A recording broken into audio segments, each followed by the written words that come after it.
call this meeting to order. Debbie, would you please call the roll? Yes, Steve Summers, Present. Mayor Hall, Present.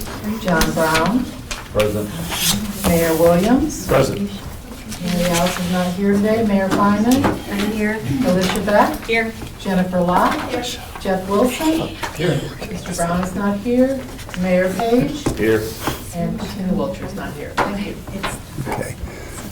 Can I have a motion to approve the agenda? So moved. So moved by Hall, second. Second. Boy, it's a real choice. Second by John Brown. All in favor, please signify by saying aye. Aye. Opposed, same sign. Motion carries. Is there any audience participation? Seeing none, we will move on. Approval of the RPC's draft meeting minutes for April 25th, 2025.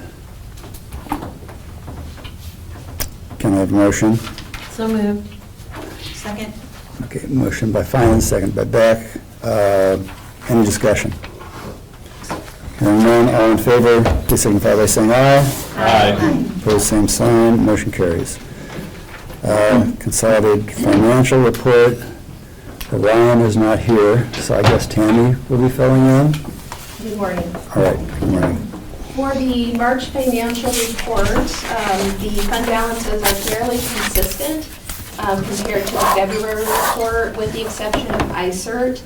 And the beginning of the year fund balance for ICERT was significantly improved due to the receipt of revenue after the first of the year that was recorded back to fiscal year 2024.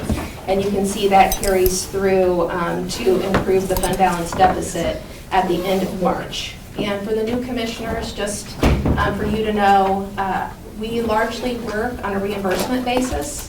So hence ICERT and workforce development will carry negative fund balances monthly. You'll see that. So these balances are pretty consistent with what we normally see.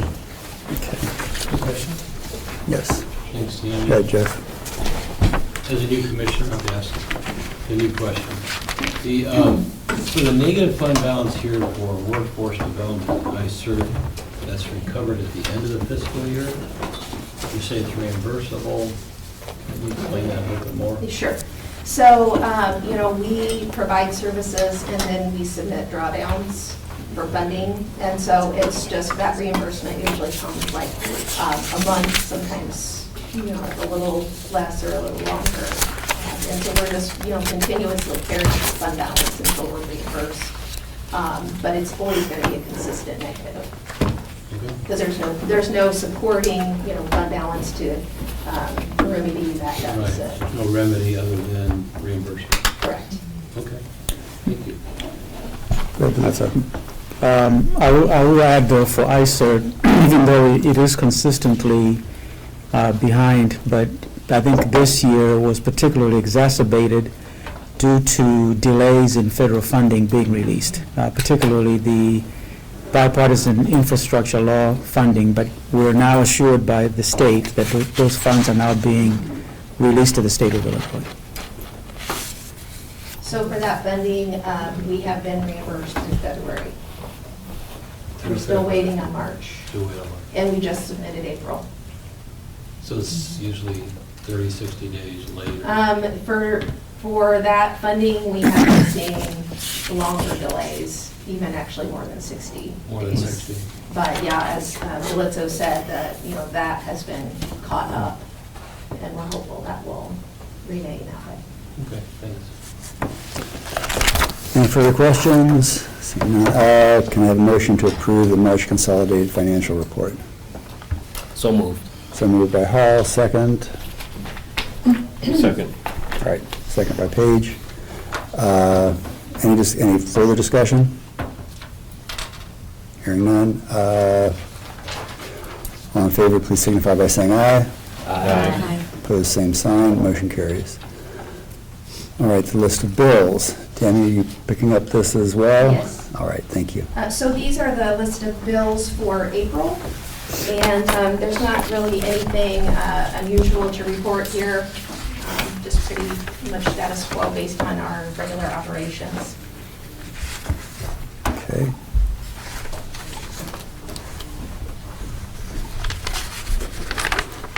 Any questions from the board?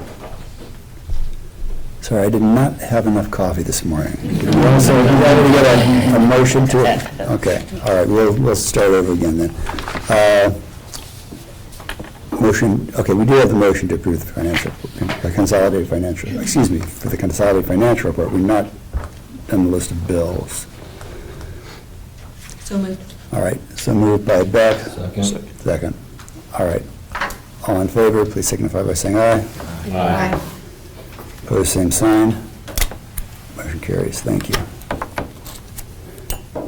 All right. Action items, proposed membership fees for 2026. Rita? Good morning, everyone. You have in your packet the proposed membership dues for all the RPC member agencies. This year, we are proposing an increase on the multiplier from 64 cents, from 66 cents to 69 cents. Hasn't been increased in the last 2 years. And we did the regular increase based on population. Then on the table provided for the fiscal year 26 proposed fees, you can see the percentage increase for each of the member agencies. And as you can see, the highest increase is for the Village of Mahomet. I already talked to them. They are fine with the increase. The next ones are Champaign County and the City of Champaign. But if you have any questions, please let me know. The overall increase is about 4.4%. This was approved by the members of the RPC Technical Committee last month. That's why I brought it up here today. I have a question. Go ahead, Jeff. Thank you. So all the villages are okay with the increased fees? I know that Mahomet is okay because they contacted me, but I haven't talked to the other villages. Well, how about Savoy and Rantoul and St. Joe? They're here, right? We're fine with it. Yeah, we've already budgeted for it. Yeah. Okay, good. The next question, based on population, I'm looking on page 65. Just help me understand this. So why would the fees be based on, or maybe they are they based on forecasted 2025 or 2026 population? Or we're back to, is it based on 2022 or 2023?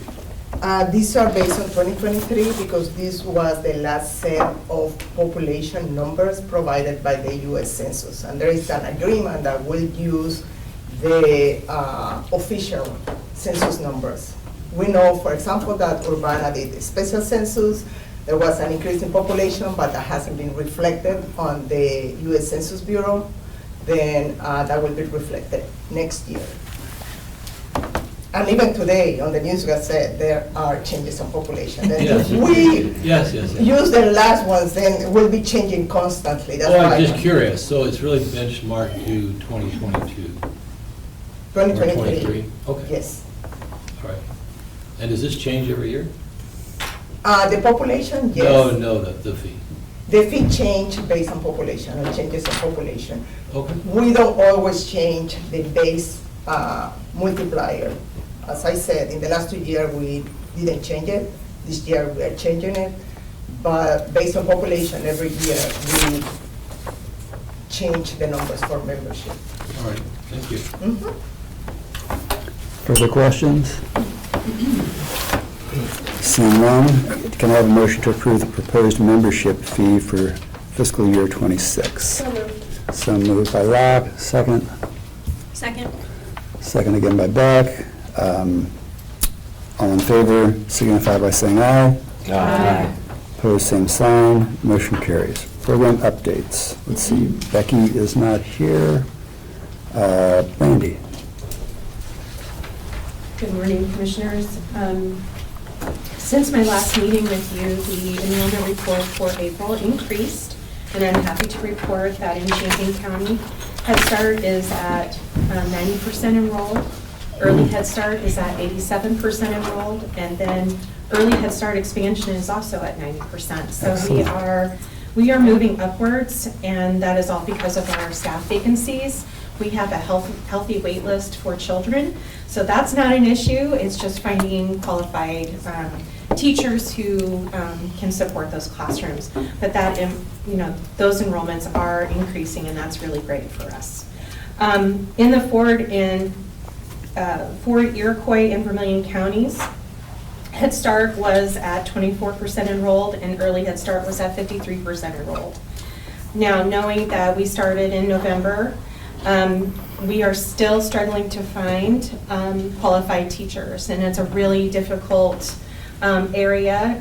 They're reported lower population of people in the Vermilion County area especially, but also looking at early childhood educators, that's really low. There's just not a lot of qualified applicants, at least at this time.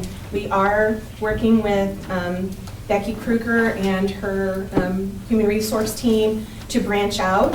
We are looking at Indiana because there are some areas that are close by especially the Danville area, that will be able to hopefully provide us with some more applicants who are qualified. I am also working with the Danville Area Community College's adult education to offer students an opportunity to build a career in early childhood education. And also, if they're looking to become social workers, or even working in facilities and maintenance, transportation, giving young people an opportunity to venture into those areas and hopefully build a career.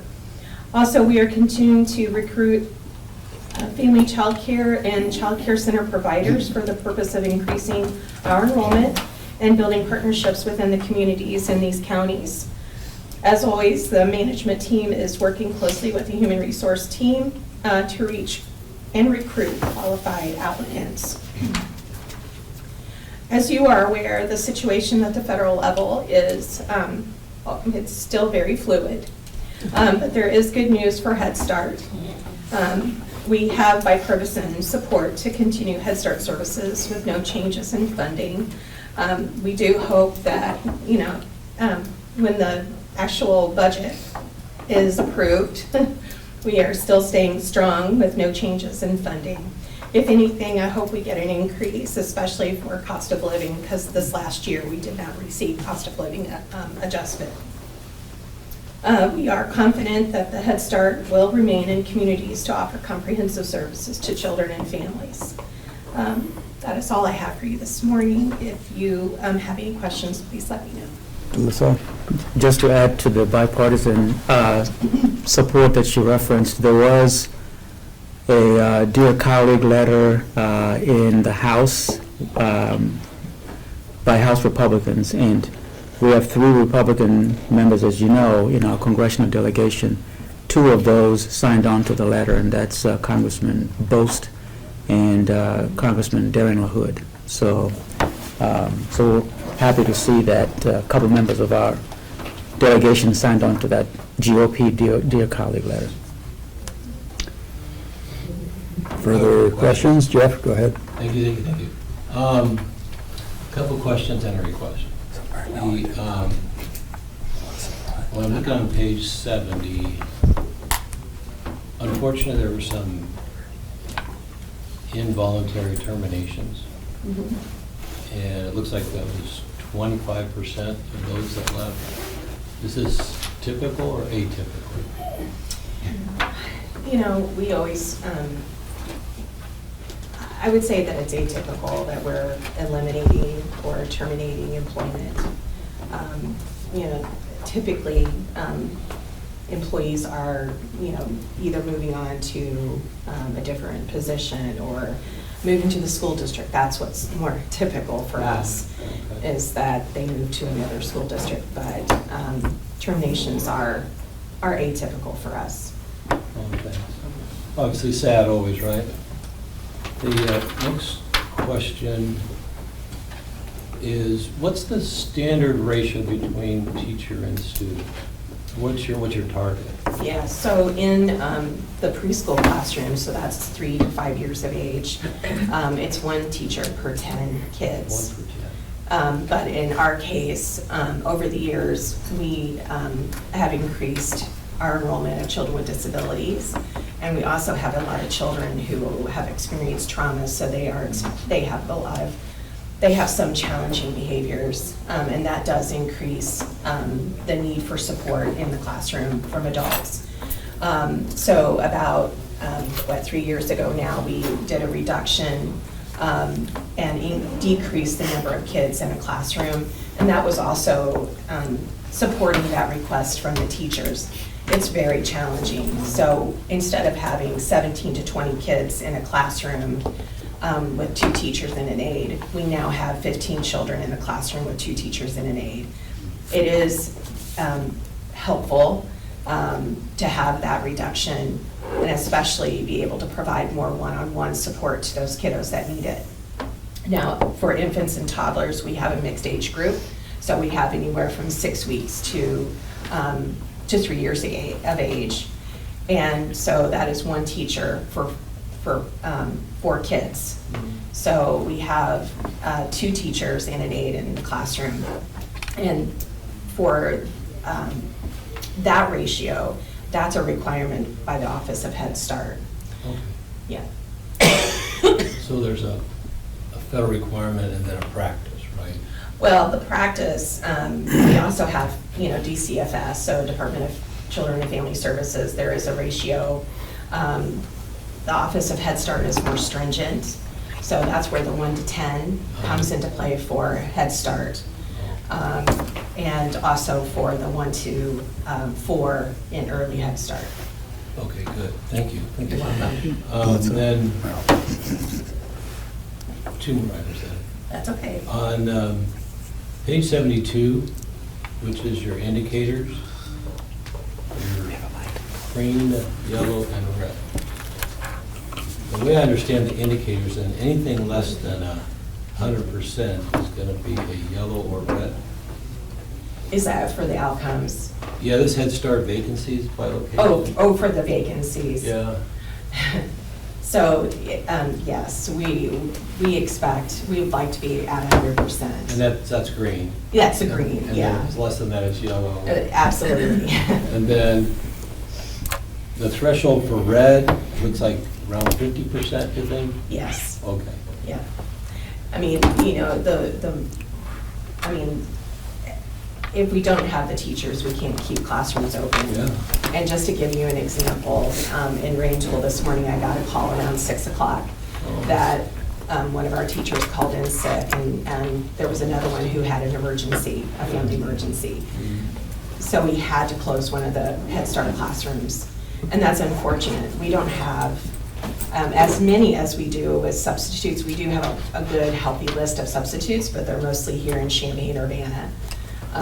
We did not have someone to cover those classes. And that's where it's really difficult when you're already low-staffed and you really can't meet the ratios in the classroom. So that's something that we're still struggling with. We still have, everyone's still getting sick. COVID's still out there. Children are still getting sick. And so, we have several of our employees who have children in our own classrooms. And so whenever they call in, then that's, it's a domino effect. Yeah. I can't imagine, actually. Well, I have 8 kids, 11 grandkids. So when one kid gets sick, they all get sick. They all get sick, yeah. So one more question. That was, it's really more of a request. On your vacancy list, I lost the page. So on your vacancy list, your discretion, can you put a column in there that says the date of the vacancy or the month of the vacancy? Sure. As it indicated, it's your choice, but it would kind of give us a viewpoint of how long this has been vacated.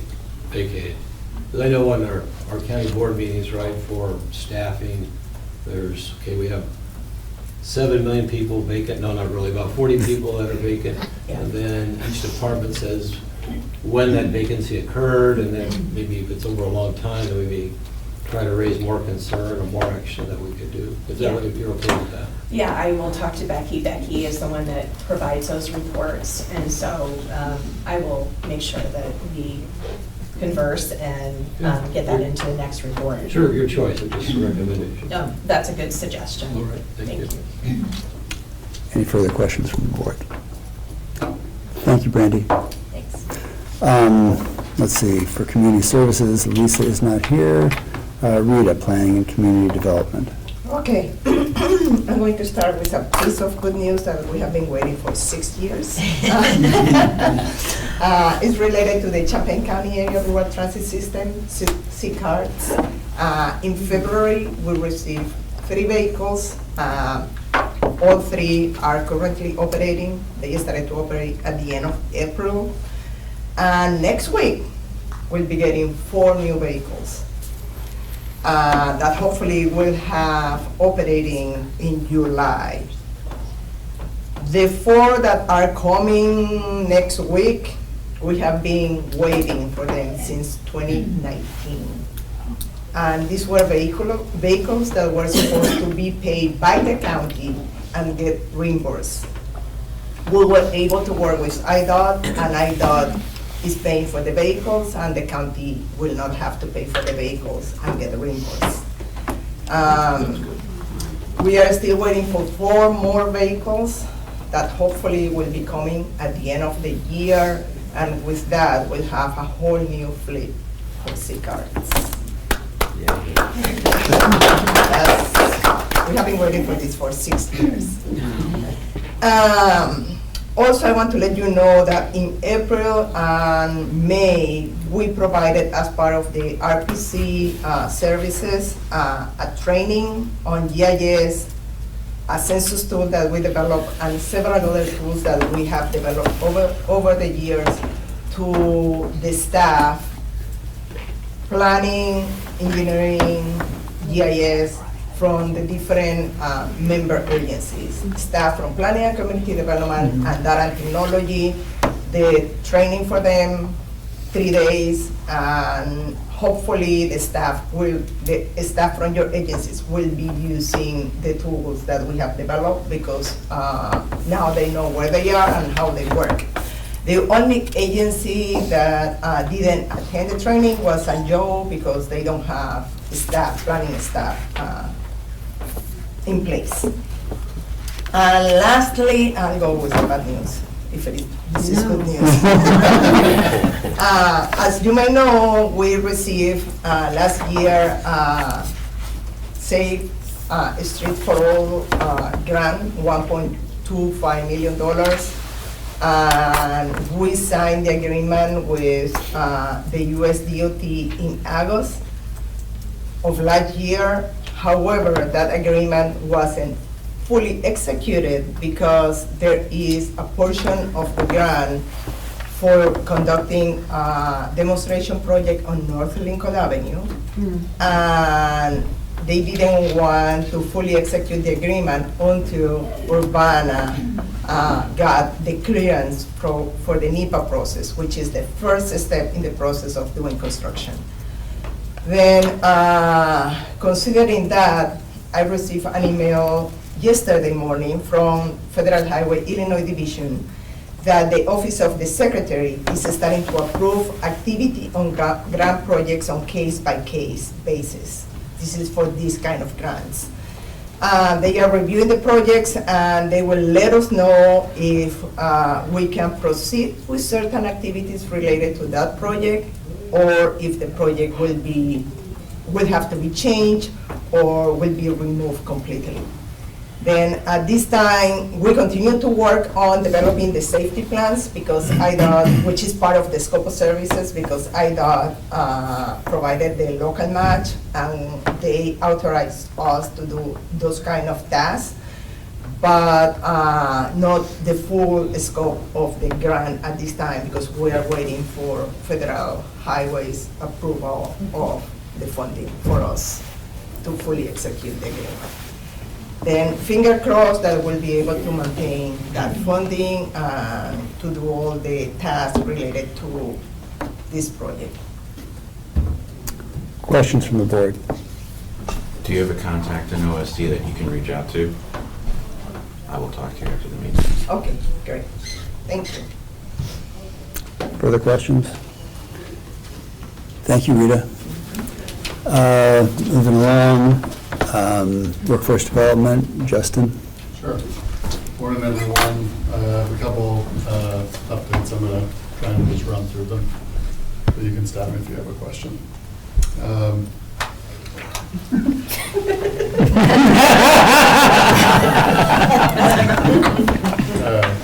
In June, we have our application window. That's for adults that are low skill or basic skills deficient who want to go back to school in the fall, or for youth who have any barrier to employment who want to go to school in the fall. And so for about 3 weeks, we're going to be taking applications to go back to school. We would do career counseling, career assessments, look at local sectors and employers and occupations, and then help them through the training that matches their interests. And then we'll pay for training and then do case management and coaching while they're in training to complete it, provide support services, and then upon completion of training, help them with job placement. So that application window is opening up here in about a week. And so we'll have folks come in and we'll sort through those applications and get them going for the fall semester. We work with Champaign County Probation, Shannon Siders, and on and off over the years we've had a relationship. And I just wanted to give an update that recently we kind of refreshed our program. There's been some changes with them and some changes with us, and we just kind of came back together and refreshed it a little bit and with our staff and with the probation officers. Long story short, if you're on probation in Champaign County, instead of doing community service, you can come to us, get career coaching, get help with a resume, attend some classes, employability skills, financial literacy. If you don't have your equivalency, we make a referral to adult ed. Talk about job training. So basically different things to help someone become career ready, including get a job and stay at that job for 3 months. The idea being that if they're struggling on the job, that they call us before they walk off the job site.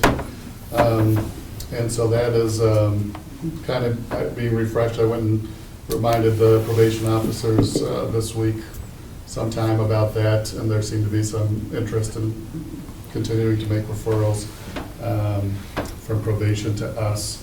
Once someone completes the career readiness process, which is like 8 activities, then they present to their probation officer and a regional planning commission staff about their successes. So we're hoping to get more people in because taking the place of community service, I think there's an incentive there. And then drug court's also trying to figure it out, how to build it into drug court.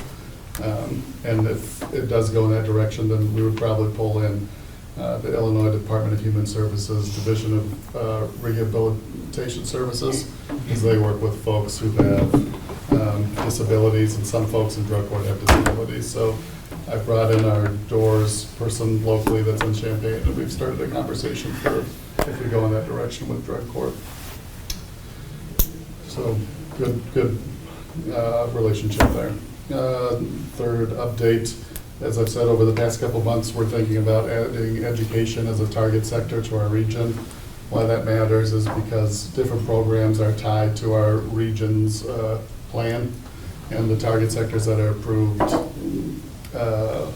1 affects our clients, but 2 affects different service providers and programs they can offer. So we've been going through a process to add education, and we're getting closer to a point where it seems like it might be likely added. We've talked with Parkland Adult Education, Urbana Adult Education, UIUC, and looked at some data. We'll talk about it at our workforce board meeting in June, and then we need Vermilion County Works to also sign off on this because it's a regional plan and they're part of our region. So we're taking steps towards adding education. We're not there yet, and I just wanted to give you an update on that.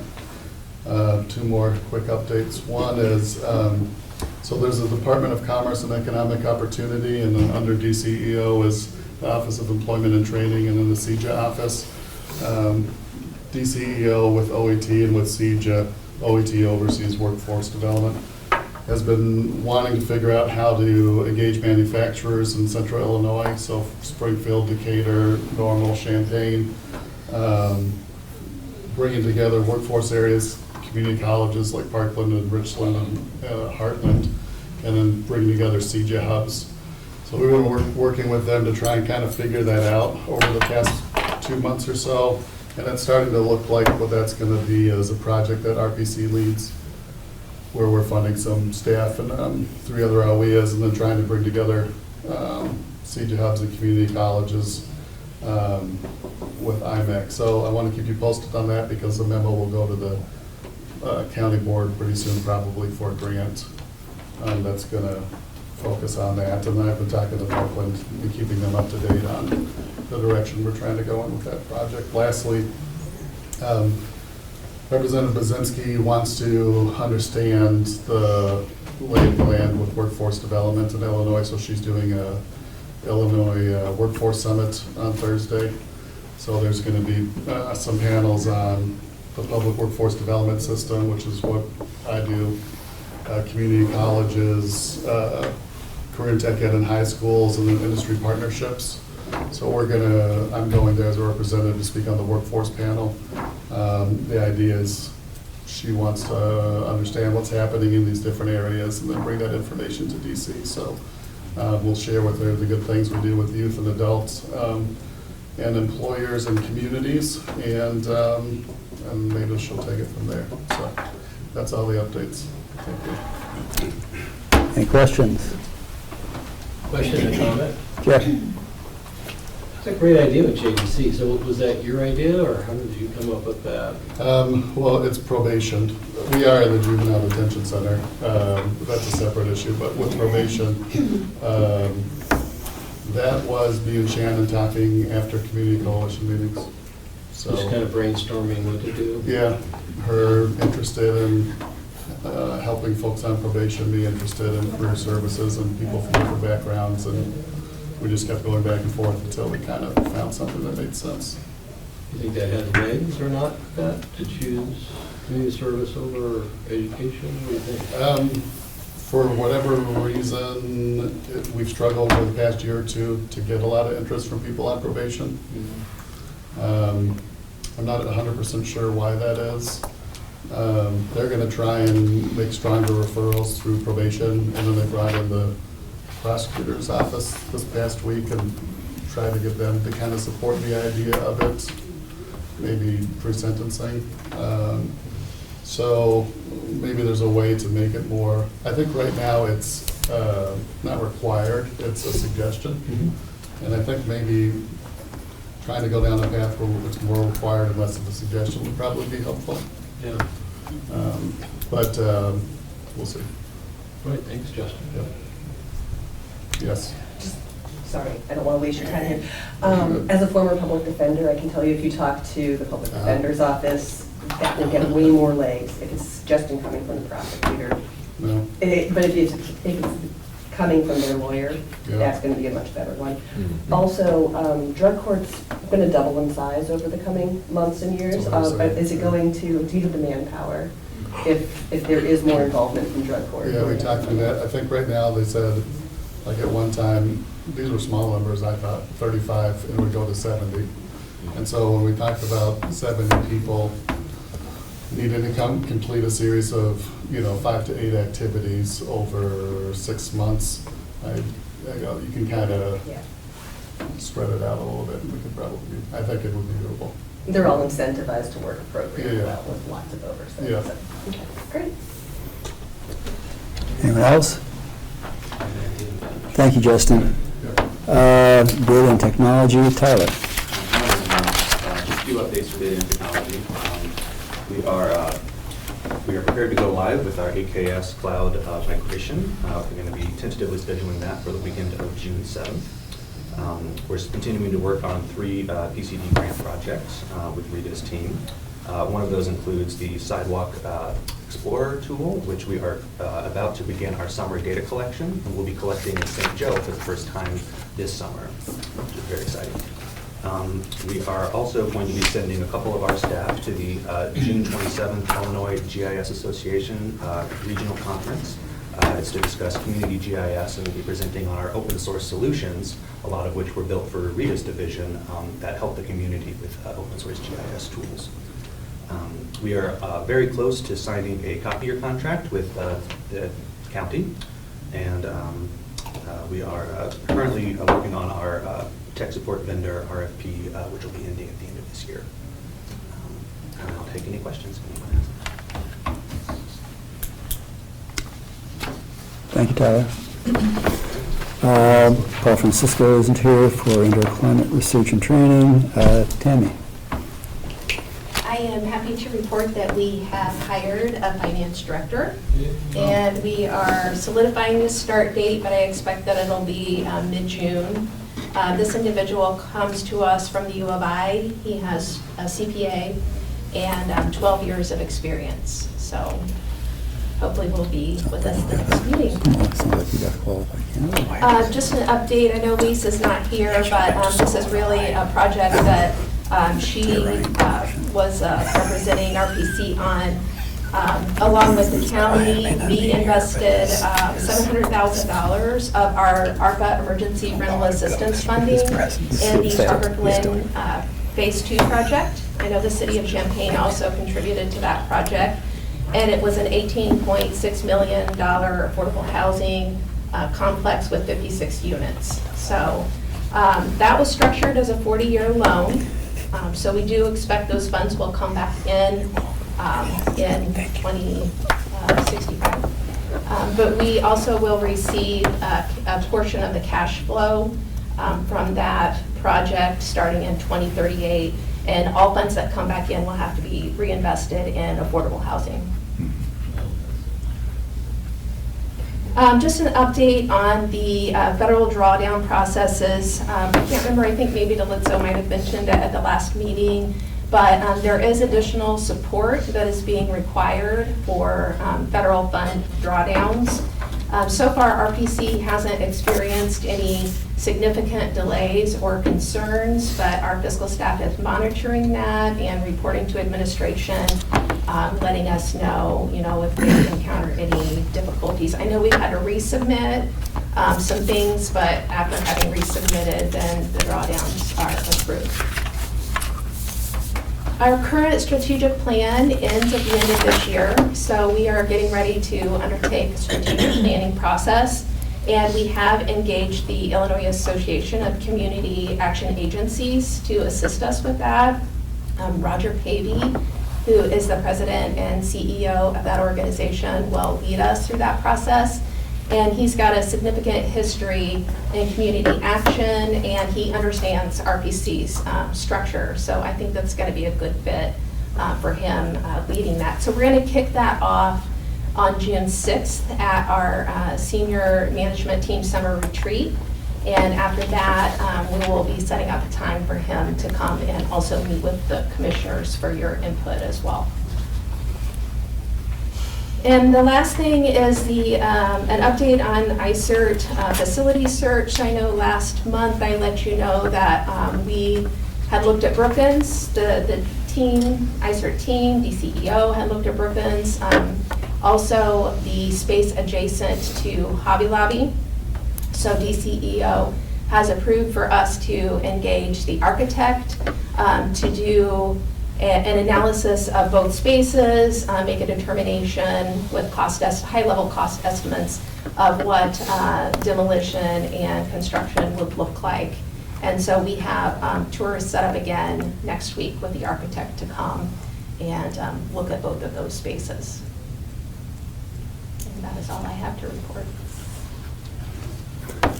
Questions? Jeff?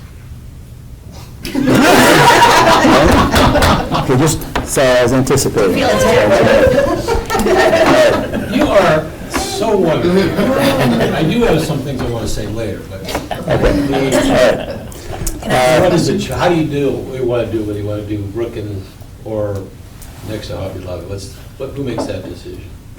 Well, the funder, so DCEO will make that decision. It's not like a 50-50 choice, it's just. I mean, it's a collaborative discussion, Okay. but, you know, ICER and RPC and DCEO will have, you know, together. But ultimately, I mean, you know, they're the funder, so, and providing the dollars, so. Thanks.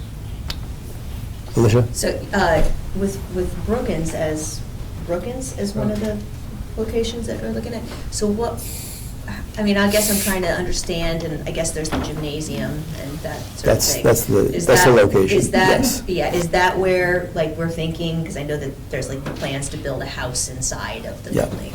So I'm just asking because I'm thinking of the rest of the building, so. It would be the gym. Okay, and so then the detention center would lose that option to use that gym then? If it's taken over for the indoor Yeah. climate research, yes. Yeah, so is there any reciprocity there that we like, that's going to be asked for by We're other not- entities? We're not even at that point I know, yet, but so. I'm putting it on the table because. There have not been at questions will this, come there up. have not been at this point, no. Okay, all right. It's something to think about. Okay. All right, can I hear a motion to accept and place on file the program division updates? So moved. So moved by Brown, second by Wilson. Any discussion? All in favor, please signify by saying aye. Aye. Opposed, same sign. Motion carries. CEO management report. DeLizzo. Thank you, Mr. Chairman. Just a couple of things.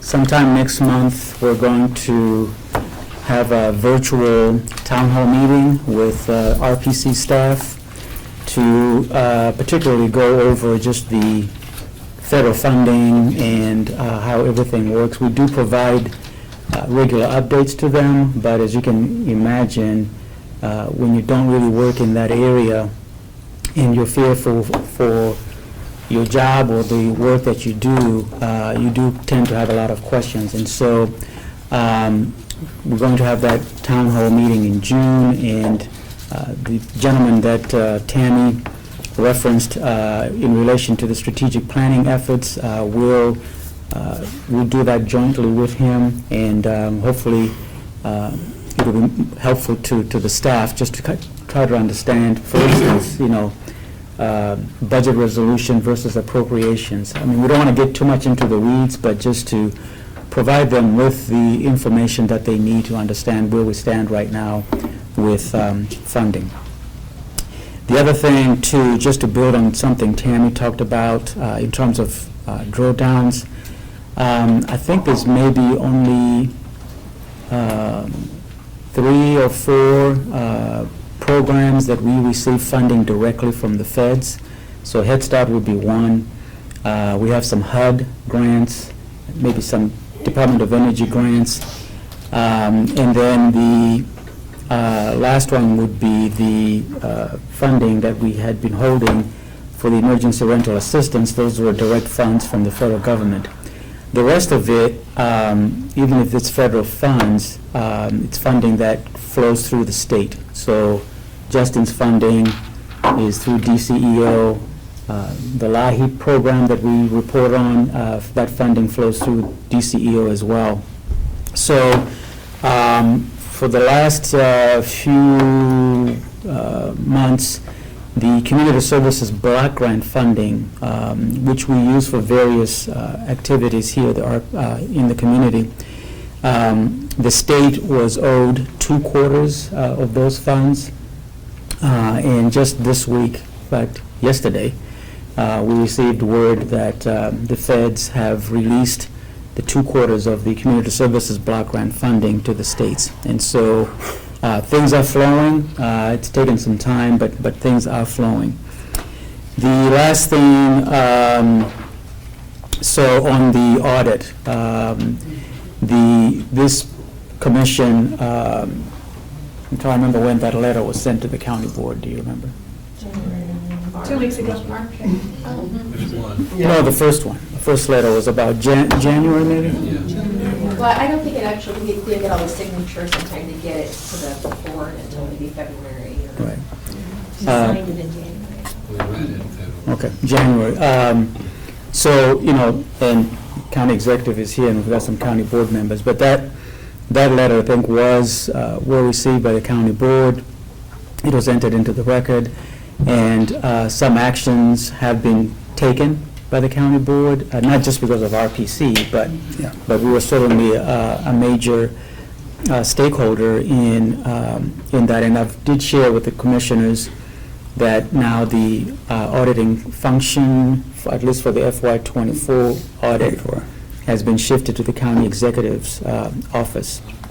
So, not sure if the commission still wants to proceed with the letter. I did revise it because it should no longer go to the county auditor. So that's a decision for you to make, but we are looking forward to working with the county executive's office in getting the FY24 audit completed.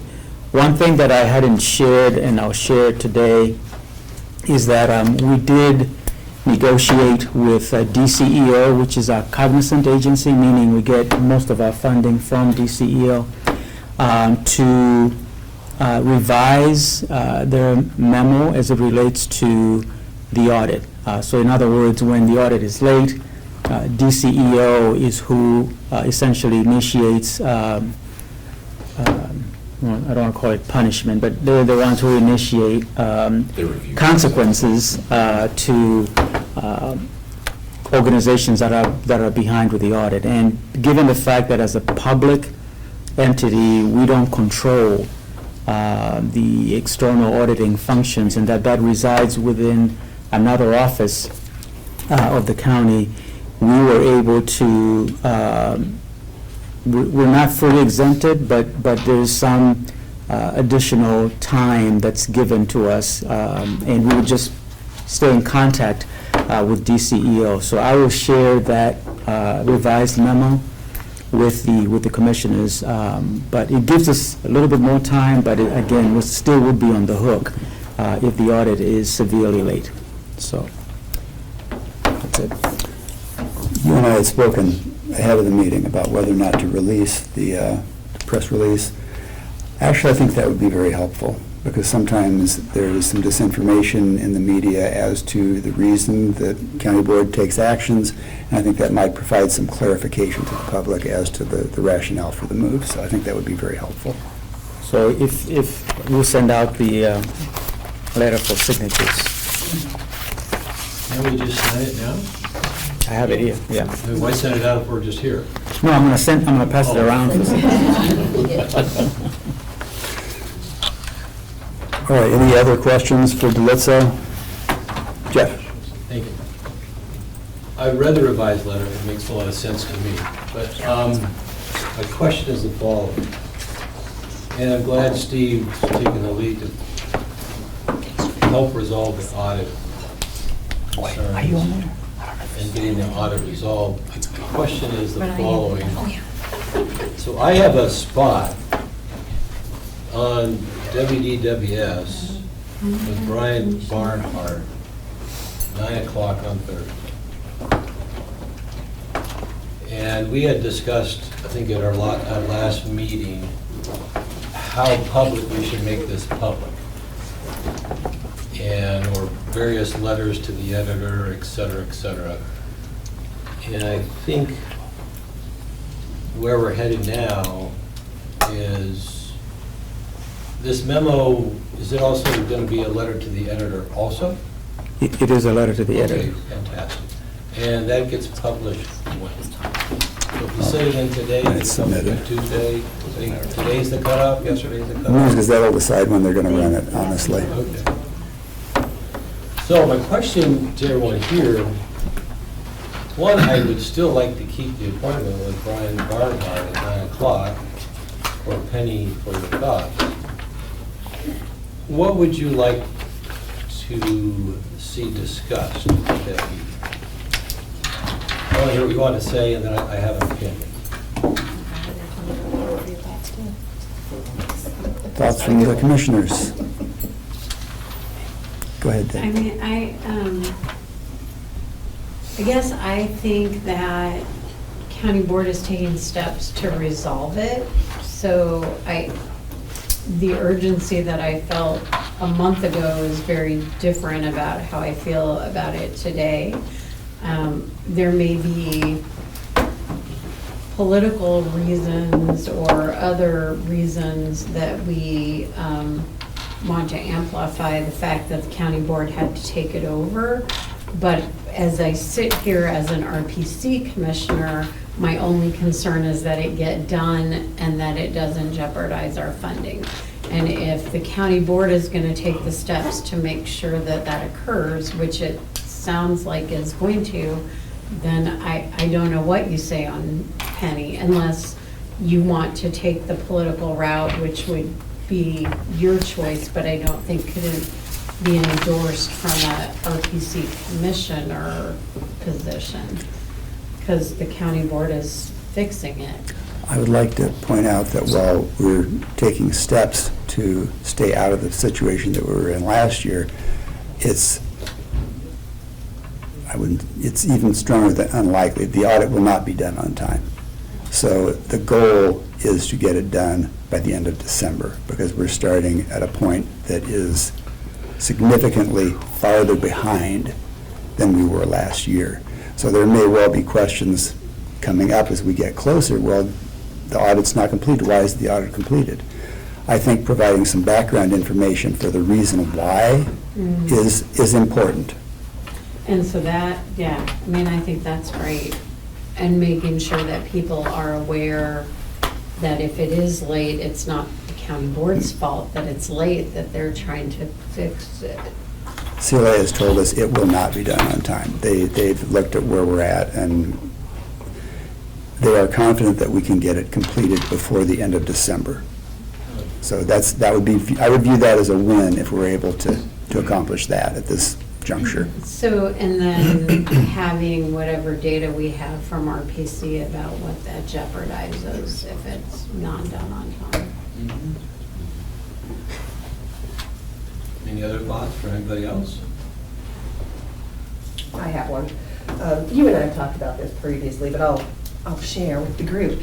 When we were here last month and the audit was still in the hands of the auditor, we had talked about a sustained campaign of shame because that was going to be the only thing that was going to work. Well, that's not an issue now, so I don't think we need to be on the push forward with the shame at this moment. I think this letter is a good start for laying the foundation to come back later to confront anything. But what we had talked about was, you've got this spot, talk about the various good things that RPC does, the various programs that people might not even know exist. If you want to, still focus on RPC, the highlights, the good stuff, the intro to it, the puff pieces, and then that way, if it needs to later on combat, and it's your fault this is gone, we're out there talking about the good stuff, and these are the actions we've taken. But I don't think it needs to be a shaming, bad sort of thing. I think from a pragmatic standpoint, it's helpful that the public understand that RPC is a fiscally responsible organization providing vital community services across socioeconomic diasporas in our community. And I think that humanizing the work that RPC does, but then highlighting the professionalism and the expertise that RPC has to do this job is then handicapped unnecessarily because of fiscal auditing mismanagement in other places. I think that's the key, because it's not RPC's fault. It's not RPC staff. It's not their qualifications. It's from folks outside of that. And I think that's, if anything is communicated, that is what we should highlight, because the impact of not being able to do that work is more than just a penny or a dollar or hundreds of thousands of dollars. It's human lives. It's someone's ability to grow. It's someone's ability to obtain meaningful education, to have a healthy lifestyle. So it might just be a piece of paper to someone shuffling it across a desk, but we're talking about human lives. I think that's the point. So just to share with the commissioners, I I think to your point, and to what the other commissioners have said, had opted out or, joining Jeff, because if it was going to be mainly focused on the county auditor, there are some commissioners that advise that, as a staff person, to get into the political sort of discussion may not be in the best interest of the RPC, that it's probably best for the elected officials to have that conversation on that radio station or program. This is my opinion. And I really like what Christopher said. I think, I believe what Christopher said should be the mission of the conversation with Brian. And I know that we can structure the conversation that way. And what I would like to see happen is I, as a new commissioner, am like woefully inadequate to speak to the virtues or the human side of RPC. So my request or my ask is that we have maybe select individuals, maybe you, Delitzo, Christopher, Head Start, community involvement. It's an hour-long program, so if we lead off by, here's the human side, here's the value that RPC gives to the community, which I would probably suspect what percentage of the community is even aware of RPC? I don't know, 10%, 20%?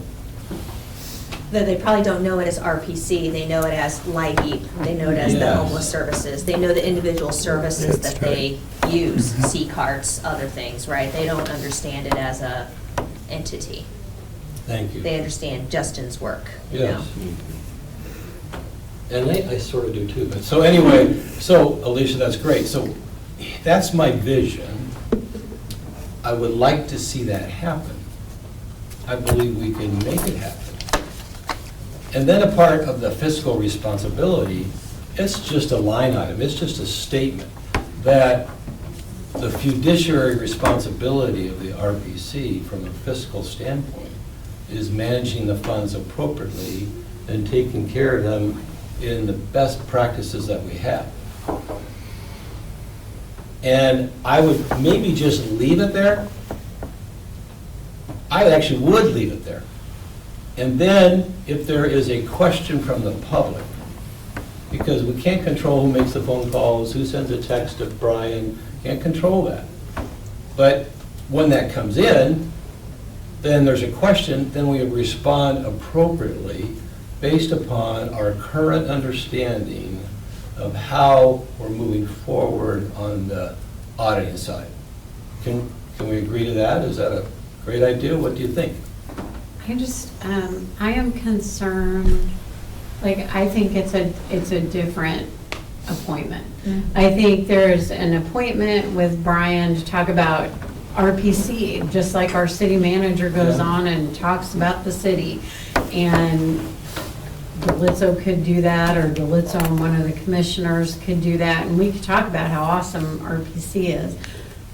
I think it's a setup to then also be talking about the auditor, because we will, I just did, Penny, you'll get a gazillion call-ins, email, text lines about, they'll take you off on a tangent, and then we're gonna leave our director in a very political position, having to answer questions that probably aren't appropriate for him to answer on that topic. So I think it's either or. We're either gonna take advantage of, hey, Brian wants to have us come on and talk about RPC, or then I think if we're gonna go down the political road, we have to do that as a political entity and not as the government entity.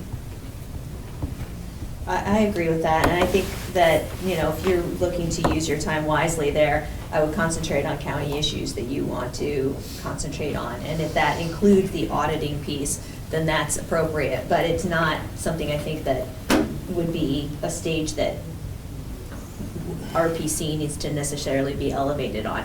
It's mixing a bunch of things together that RPC will lose out on, in my opinion.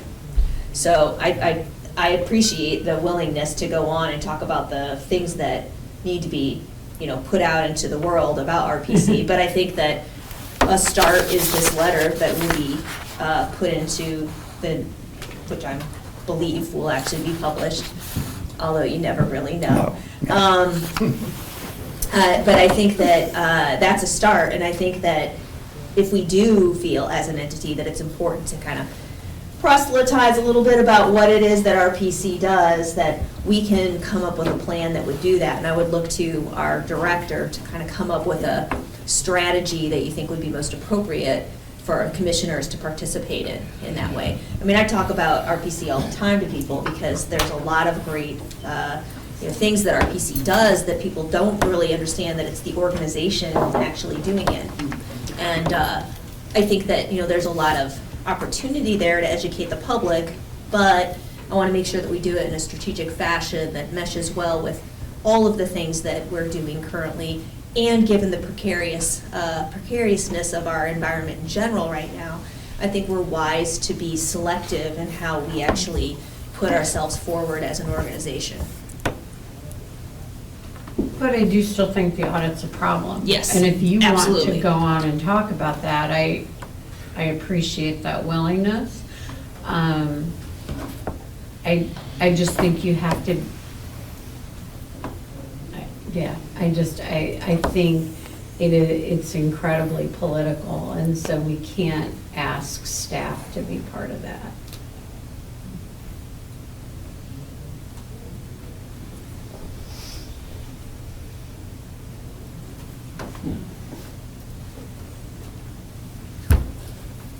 All right, then, thank you so much. And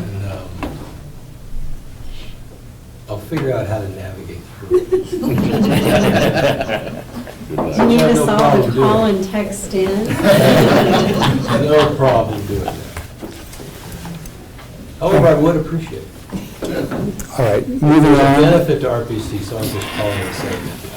Moving on, the State's Attorney's Office has reviewed our closed minutes from starting actually in October of 1998 through 2024, and their determination is that they need to be kept confidential, which is not surprising.